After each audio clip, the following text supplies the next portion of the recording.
dont le caractère de Christ a besoin de se transmettre en toi au travers de ce chromosome pour que tu aies le caractère chrétien. Tu as donc besoin des gènes de Dieu. Pour avoir le caractère de Dieu, j'ai besoin des gènes de Dieu. Parce que le caractère se transmet par les gènes. J'ai besoin des gènes de Dieu pour avoir le caractère de Dieu. Les composantes qu'on vient de lire là, l'amour, la joie, la paix, etc., vont s'exprimer en moi au travers des gènes qui portent le caractère de Christ. Donc, dans le chemin du caractère chrétien, c'est un chemin. Comme on dit en anglais, put on Christ, pour revêtir Christ.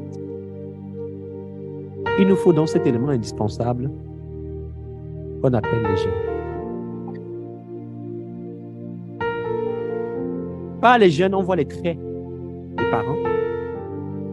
Par les gènes, on voit aussi les traits de caractère. Cela par les gènes, par nos gènes.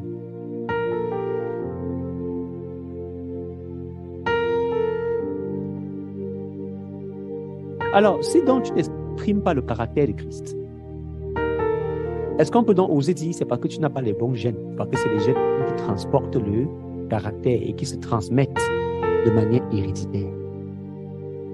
Dieu est ton Père. Naturellement, tu devras avoir les gènes qui transportent le caractère de Dieu en toi. Mais comment Dieu est ton Père? Mais il semble que dans tes gènes, tu transportes des caractères contraires au caractère de Christ. Il y a donc là une véritable question que nous devons répondre ce soir.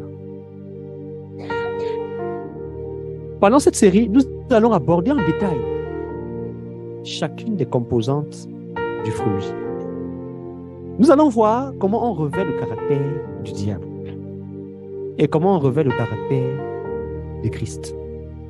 Des deux caractères, tout part des gènes.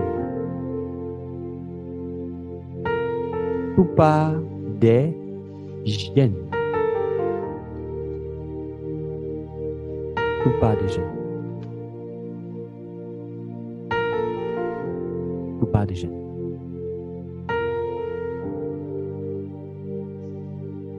La Bible continue dans le même passage de Galates en nous disant ces composants qu'on vient de lire. La loi n'est pas contre ces choses. La loi n'a aucun impact sur le caractère. Parce que le caractère est dans les gènes. Et sur les gènes, la loi ne s'applique pas. C'est comme naturel. Tel père, tel fils. Parce que dans le fils, il y a les gènes qui transportent le caractère que le fils a hérité par hérédité de son père.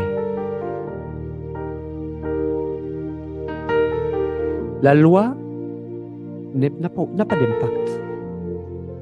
Elle n'a pas d'impact. Maintenant, la Bible va nous dire comment on revêt ces gènes dans le verset qui suit. Et le contraire de ce chemin est la manière avec laquelle on revêt aussi les gènes de l'ennemi. La Bible donc dit ceci au verset 24. Ceux-là, ils sont à Jésus-Christ, ont crucifié la chair avec ses passions et ses désirs.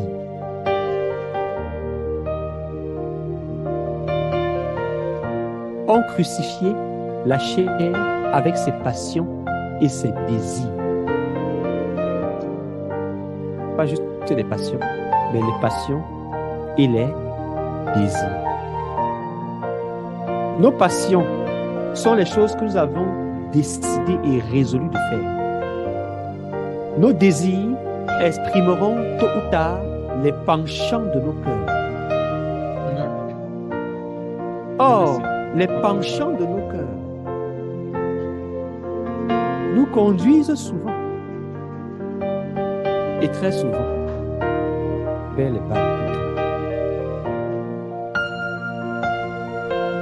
Parce que le cœur de l'homme, naturellement, n'aime pas la souffrance, n'aime pas la pénibilité, n'aime pas le chemin étroit. Il essaie de la porte. Large, spacieux, à l'aise, le confort.